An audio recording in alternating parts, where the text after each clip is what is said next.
Hey everybody, this is Petey from the Spinner Rack, and we also have Calvin Ellis, ready to rock.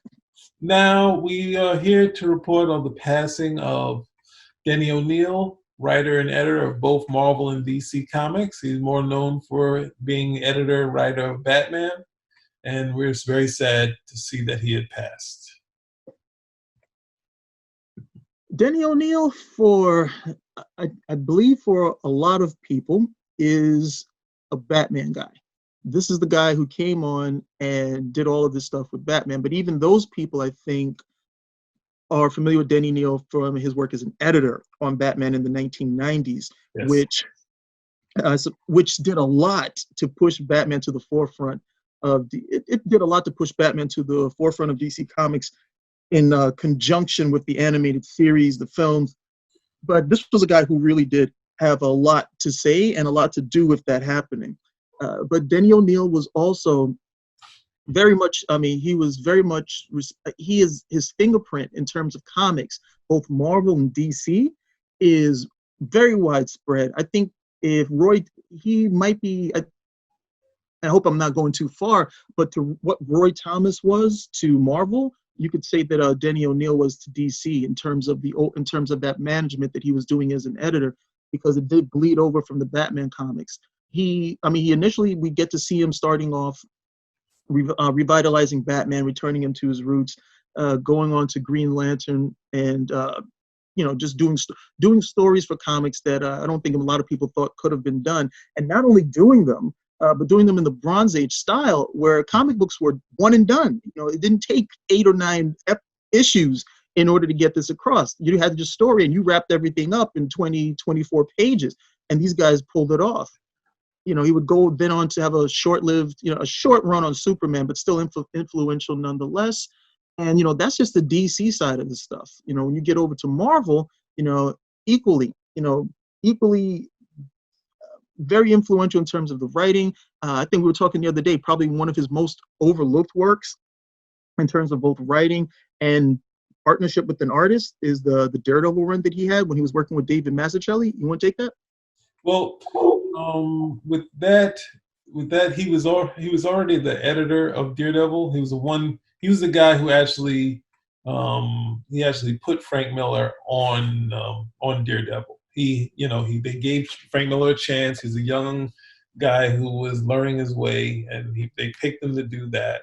And then, of course, at some point, Frank was like, "Hey, he's itching to write it." And now, most of the time, there really wasn't this sort of fight between give me the title. And this is the first time someone really had to deal with someone saying the writer wanting to stay on it and the artist wanting to write it. And Denny said he had to make the decision who was the popular part of it, since Daredevil was one way before that. And then Miller gets on there, it gets kind of big. He's realizing he doesn't want to lose Frank, so he gives him that shot.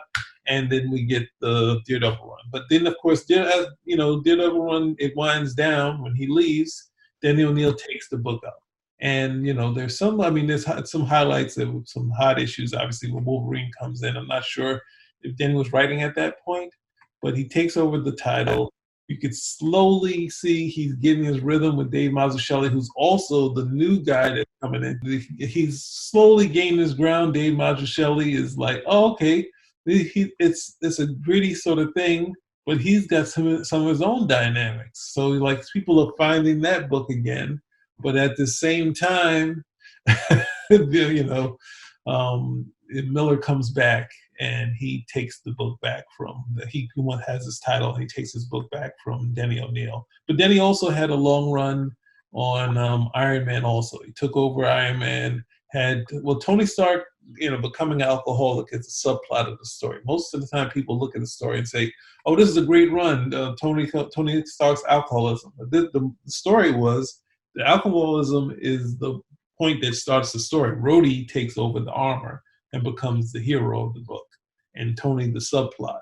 And then slowly that leads into Tony coming back, which is a book that I really enjoyed, of Tony Stark picking up the old armor, because I was like, this is cool. I want, because sometimes people go retro. Obviously, Byrne has gone retro in different stuff and added, going back to the old X-Men outfits, and the New Mutants had the old X-Men outfits a little bit modified, but then having the old Iron Man armor, I was like, yes. And then they put him into the Scarlet Centurion armor. I was like, no. But that dealing, having more than just one issue, which the Demon in the Bottle is a very good issue, and Denny kind of dealt with alcoholism in the as a subplot, which is a strong, it was a strong subplot in the story. And dealing with such a long time, and you can see even what you said with his Superman run, the whole Sandman thing sort of plays out over a number of issues, even though it has the beginning, middle, of end, that sort of thread going through of Superman losing his powers and the Sandman being this character trying to figure his way through the story. Is he a villain? What is he? Who knows what he was? But that's sort of a testament of a. I would also like to state, since he started at Marvel and his scripting style was similar to Stan Lee, when you see the Batman issues, it's almost like he shed all of the Stan Lee sort of dialogue and didn't follow the trend, because I think that's what kind of was killing people trying to compete with Stan Lee, trying to do Stan Lee, and him doing the Batman stuff and the Superman stuff. It wouldn't be any wisecracks in the Batman story. It would be a very serious tone. It was interesting to see a guy who started out one way having to do a style like Stan, going to Batman and doing a style that was totally unlike Stan. So, a very talented writer, and as far as the talent, some things that didn't always work, but there's always an attempt to find something different. Obviously, in this attempt to do Wonder Woman or Superman and that sort of thing, and being that mainstay at DC for so long, even I think was it Captain Marvel in the Shazam book. But then going back to Marvel and being that editor of a long line of books, editor of Alpha Flight, the Hulk for a short period, which ultimately I think Howard Mackey said online yesterday, I read, for not the best reasons. He didn't say exactly what it was, but saying that Denny was fired. He was able to pick up the Batman becoming the editor. Now, Dick Giordano already had some plans with Frank Miller. He'd already had Batman, Frank Miller doing Batman, but Denny O'Neil would be the one to take over the book. And it was a rough start, even though he had Miller's start with the first 4 issues of The Dark Knight. And you could hear there was some struggles on the other title, Detective, where I think Alan Davis was struggling to get in contact with people. But some point after that, they started to figure things out. They had the Death of the Family with Jim Starlin. Jim Starlin had a decent run on the title before that. Then this big event. And then next thing you know, you had the Superman titles kind of rolling. And then he kind of looks over and sees, oh, they're doing kind of like weekly stories. I can sort of do that. And Superman had a big event, so they did Knightfall. And that's when the Batman titles are really rolling. And you can see that, like, really ushering the success of taking the Batmania from the Batman movie, because everyone is just clamoring for a lot of Batman stuff. And you have the cult. There's a bunch of things. The people finally remember the adaptation. I think he wrote that, but that's under his umbrella of keeping the Batman mania going on his titles into big success. So I'm, saddened to hear it. But you see, I think it's till 2000 that he did the Batman titles. Yeah. And they had event after event, but Batman had solidified itself as a very popular character. It's the DC titles, as I think Shooter was saying, that they sold considerably less than the Marvel ones, which is sad to hear. But I think that's also surviving through those, even though I think early on in the 60s, they sold pretty well. But somehow there's this huge drop, and the print runs are really low, which really surprised me when I was looking at that. But, to get Batman really, because, he was close to cancellation, not as much Superman. At that point, we never heard that Superman was going to be canceled, but Batman was very close to being canceled, and him being party to keep it going. And then finally getting Batman to the success we always think he had. So, and the success in comics, I mean. because obviously TV, movie, he's huge. But just an all-around talent. There's other things that I guess we should bring up as far as his catalog, which is his credits, which would be obviously Green Lantern, Green Arrow, the relevant stories, which we've talked about recently. What else? What else? Obviously, The Question, which people like, or Azrael, which was the shoot off of that. Yeah, What a else? lot of people liked Azrael much more than I. No, I didn't. I never understood that. Like I remember reading when he came on. I guess how he was used in the Batman stories, I suppose. But I read that original's Sword of Vengeance, and I was like, okay. And I just, guys really liked it a lot more than I understood at the end of the day. But hey, people like what people like what they like. But yeah, still, still credit to Denny O'Neil for understanding that hey, this was a character that could be viably used. I would also add, oh, sorry, were you gonna go, or? No, no, you can go. I would also add that there's a period in the 70s where I think Jerry Conway and Marv Wolfman, they kind of, when they were doing Spider-Man, they brought him back to being a ground level character. So they would he would have fights with the normal people, but some of the new villains like the Tarantula and those guys, Spider-Man would have a tough time with these characters. And for me, that was a period we could see the power level as, all right, Spider-Man's tough, but then he could get beat up, he could get hit, and this, that, and the other. And I only bring this up to say is that Denny O'Neil took over Spider-Man after Marv Wolfman. And there's a definite shift in how he was playing Spider-Man. And that shift would be the Spider-Man that most people know and love now, which is a character that utilizes his spider sense almost to like a martial artist degree type of angle with it. And he's almost like the strength level is through the roof. He's battling characters like the Super Apes. He fights down the Denny O'Neil's byline. He gets into a tussle where like the Submariner is weakened and Spider-Man gets to get some good shots in. So it's a clear point where Denny started to utilize the Marvel Universe, having Spider-Man fight all these other guys. Because sometimes he'd run into people like the Super Skrull, but he would be totally outclassed. There was nothing he could do. And he'd fight people like Iron Fist villain, like Steel Serpent, and get his head handed to him. But then when you get to Denny O'Neil's stage, he kind of gets that toughness that people sort of saying, oh, he's holding back.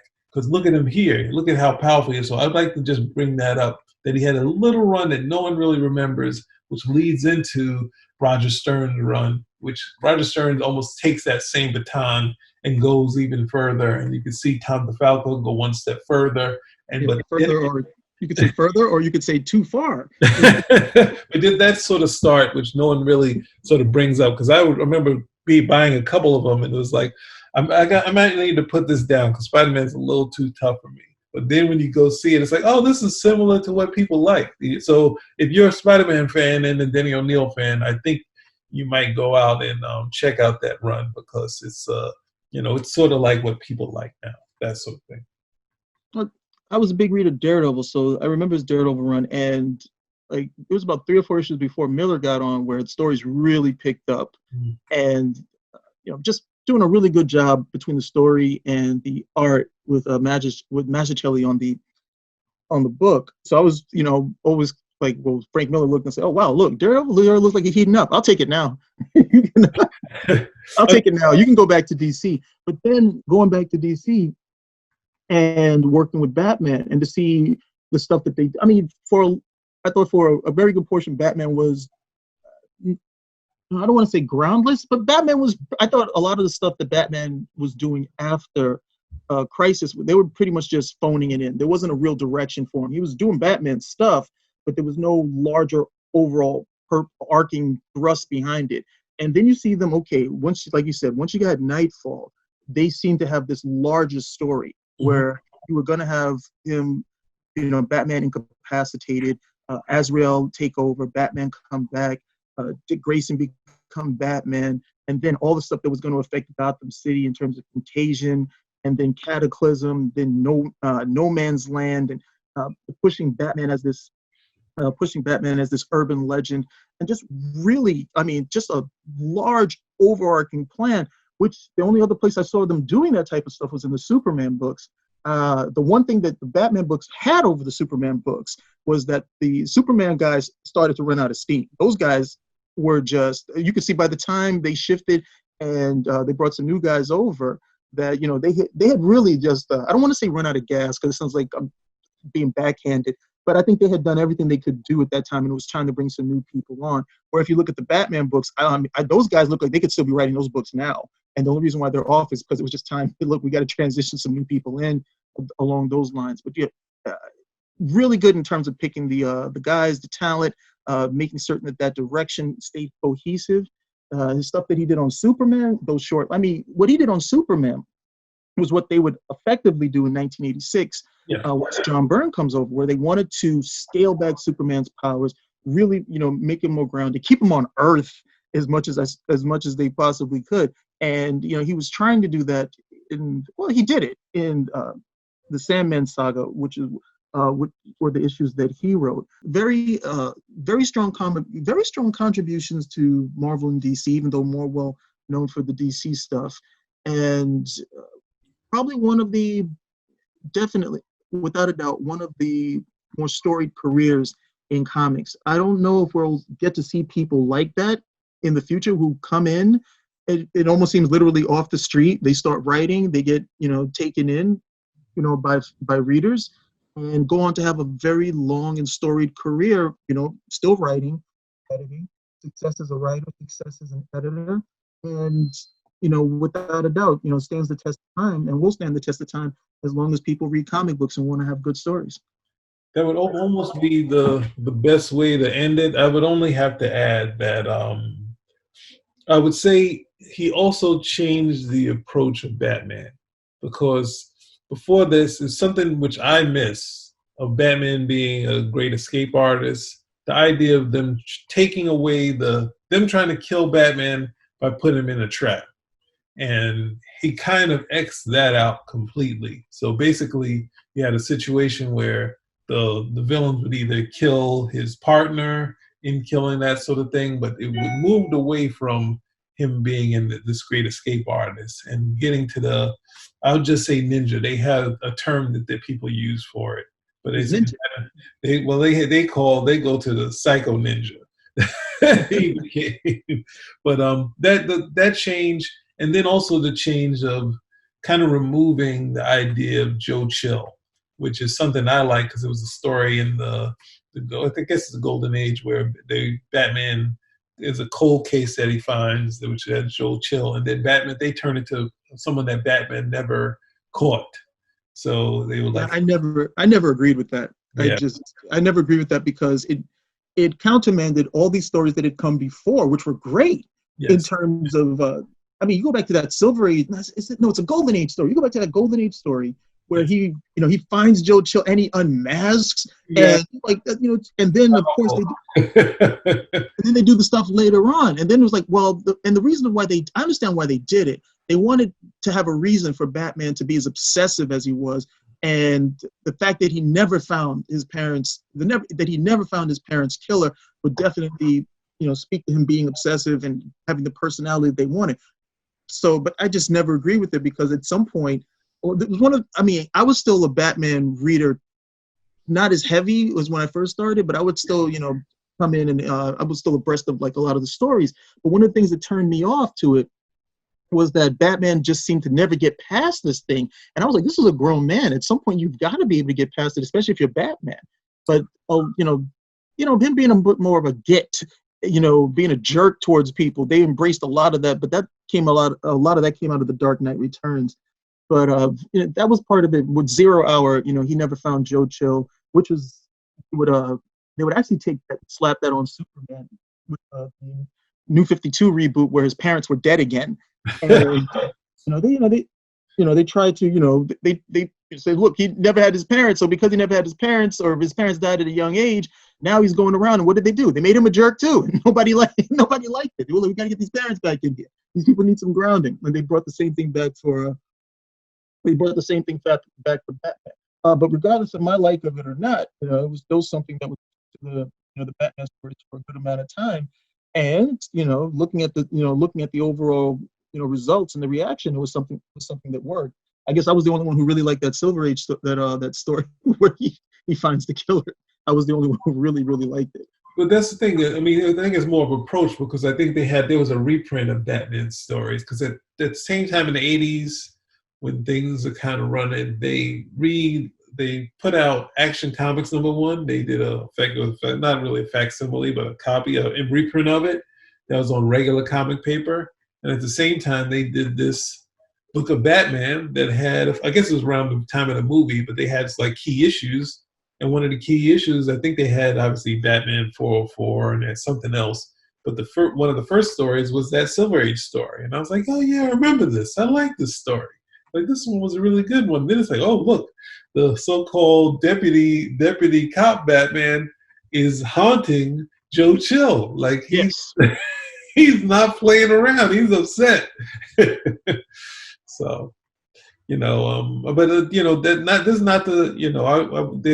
obviously there's definite missteps in his career, and I think obviously early on trying to figure out who was going to take over Batman. You see, it took him a while to sort of figure that out, but obviously I didn't state him having Alan Grant and that classic team that was on Detective for a long time post Mike W. Barr. So it's like he had some things in place. The Batman movie, he had some things around that going, but then you see really, as you said earlier. So it's his I mean, obviously not perfect and stuff like as far as Batman, I kind of stayed away from some stuff, but I did come back from different periods. I came back for when Doug Mensch and Kelly Jones was doing their run on Batman, and then I get to see some of the other stuff. But it's a lot of titles to buy at once. I mean, obviously,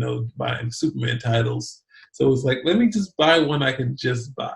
So the weekly format is just tough for me because it's just like I usually I'll have two of them or buy 2 X books, but I can't buy 4 X books. Or at some point I think I was, but it's like, all right, I'm weeding these down. So, but that aspect is a testament to him really figuring out and some of the success of his Batman titles up to 2000, and then Batman going to the New 52. It's like, oh wow, this is just going to be a success regardless. Like this is going to be the #1 book now. This is crazy.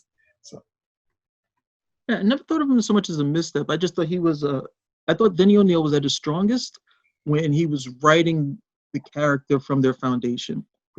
And one of the things I noted that, I mean, the most successful books were Batman, but he always seemed to write Batman from his foundation.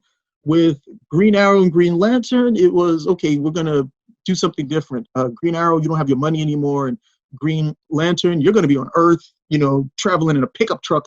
So as much as it was cutting edge, you can see why maybe it didn't go as long as it did, because after a while, like people like, what's going on?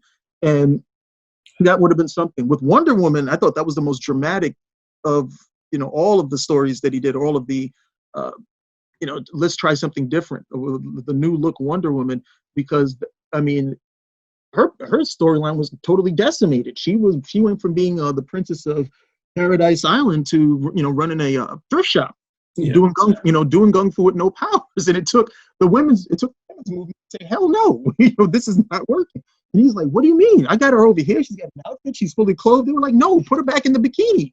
Yeah. Put her back in there with the powers. That's Wonder Woman. We don't dig this stuff right over here. And then with Superman, and he was on record. Superman for him was a heavy lift. He said, how can you write a story about a guy who can destroy universes by listening? And he was like, well, you lessen the powers. That's how you do the whole thing. But Superman, it was really hard with Superman. Those powers come back because he's Superman. Everybody wants to write this story where he does something magnificent in terms of power and then in terms of character. And it's really hard to do that when you have Superman and he needs to breathe in space. And you're like, well, do I got to worry about that? You don't want to worry about that. You just want to write something where he punches his way to the future, or, he flies so fast he bursts the bonds of infinity. You want to do cool stuff like that in the conjunction with telling these stories, these more high-level stories of morality. So I always found he was at his strongest when he was writing the characters from the foundation. With Batman, he without a doubt, It's like him, Bruce Timm. They're just some of these guys with Batman. They get it. They understand what that foundation is. They don't necessarily apply it to other characters, but they definitely get it when it comes to you know, the particular character they do. And in that case, it was Batman. So, I mean, you look now, everything goes back and you look at these stories and they're like, oh, yeah, you know, he was doing something different. At least he was trying something different right over here. You know, look at the stuff over here. Yeah, you know, may not necessarily be my cup of tea, but at the very least, you know, he was going forward. He was trying this. Now, that's now. in the midst of it, people always go, what the hell? What's this? You know, why is Green Arrow broke? Get him his money back. And, you know, but then to look at the same thing, but we would see this later on with other characters who, you know, wealthy characters losing all of their money, with the exception of Batman, of course. But you would see characters like, you know, Tony Stark, you know, becoming broke, and again, once again, succumbing to alcoholism. You would see this with other characters where, you know, the wealth was, you know, the wealth made things. The wealth was partially a superpower, and taking it away was, you know, in some form, depowering them. You can definitely trace that back to what went on with Green Arrow. I think the biggest thing that happened, though, was that Green Arrow seemed to be just fine without the money. You know, you would think, you know, if you were, you know, if you're Oliver Queen and you had all of this money and then you lose all of it, you're like, well, damn, you know, I'm probably getting ready to go to the top of a building and jump off. And he just got himself an apartment and he was okay. So Well, it seemed more cosmetic than anything else. it's funny when I think, because I think I think Neil Adams and Denny O'Neil realized they were very politically, they differed on a lot, but when they came together, obviously they made, the magic was there. But one of the things that he said about Green Arrow, he said besides the look, the change of look, Neil Adams really wanted to give Green Arrow the super arrows like Kirby was doing. He was like, I really wanted him to have some cool arrows. And I think we got the right look, but then we can add some cool arrows with it. And then working with Denny, it was like, you know, going back to like not going too crazy with the arrows, being very down to earth sort of arrows. So it's been maybe that extra step of adding the real like crazy arrows would have been fun. But but the run itself is still, outside of when they reprinted, they didn't reprint the Harpies, which of course is another issue that Denny O'Neil kind of like puts his head under a pillow and say, let's not look at that story. It's just kind of a struggling with the women's movement. So you know, it's some of the things just in the sense of comic books. But then we get, I mean, going back, I guess last thing Sid mentioned, and him having a long run on not really that long run, I guess it's 3 years on the Question, and him doing the Question and kind of reformatting carrying on. That's a tough one for me because I like the Ditko version, even though he scripted it, but he had some strong objections to it, even though he understood the Shadow, which is a character that he liked, and he drew that the Shadow is a vigilante and handles things with two handguns. So it's like the Question doesn't use handguns, but he'll let someone go down the river if they're but Denny O'Neil kind of changed that and zenned him out, and you know, he got a cool sort of jacket, and definitely a book to look at because it has some decent art by Dennis Cowan, and you know, it's definitely something to look at. It's a run from him, like a direct from issue 1 to 36, and then there's some quarterly issues. So I'll end with as much as I enjoyed his Batman run, I thought his greatest contribution, well, I thought his best writing foundationally was on Ra's al Ghul. When the Demon series, as I like to call it, with Son of the Demon, Birth of the Demon, those books right there, it was, I mean, and these weren't mainstream comics, I would like to say, because these were like magazine-sized graphic novels, if you will, but the storytelling, the art, and then that origin of Ra's al Ghul, this is his creation, and no one has rendered Ra's al Ghul with the effect that Denny O'Neil did. It was, I think Denny O'Neil understood that Batman's real enemy is not the Joker. This guy, he should be able to lock up anytime he wants to, but it would have to be someone like Ra's, who, you know, has this international ability to do whatever he wants, and that is the most potent threat that you can have for a character like Batman. When he shows up, he shows up in the the cave, and he's abducted Robin, which also is one of my favorite stories because you get this great Batman and Robin sequence where you see how well they work together as a partnership, Yeah. and how it's detailed. But those stories right over there, and a lot of I would hate to say that they're overlooked, but that whole birth of the birth of the son of the demon, birth of the demon, those it was a trilogy, I believe. I always forget the one in the middle. What is it? Son of the Demon. I can't remember it, unfortunately. Those books I recommend for anybody to go back and have a read of them. They were just really. Yeah, that was definite. I would only add that's one of the things that which is when you're in total power.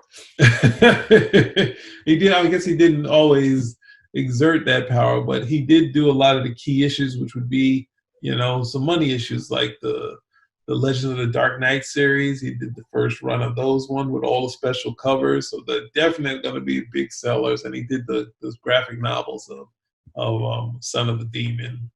And so it was interesting, but that's the same. I mean, in the same instance, that's similarly like Jim Shooter would take his hand and like I'll do the big crossovers because I know everything. I don't think Denny took it like that, but at the same time, you'd be like, hey, there's something coming up. I need somebody. Me, I can do it, and they would also work out to be decent stories. Doing the adaptations of that, writing those things. So it's not like we got a bad guy. So it's a good guy in place to cover it because it would be in character and it wouldn't be like a jump. So. Yep. I'm actually looking on there we go. What was that? I said I'm actually looking on my bookcase right now, and I was like, yeah, that's it. There goes Son of the Demon. I don't have the other. I know I have the first one. The other two, they usually come in and out of my collection, but I have that original hardcover Son of the Demon.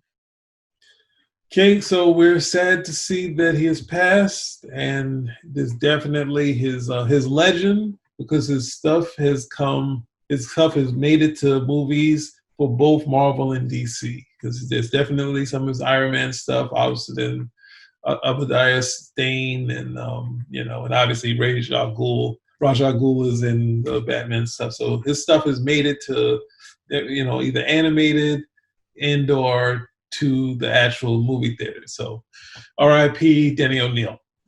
Yes, rest in peace, Denny O'Neil, without a doubt. All right, Spinnerack out.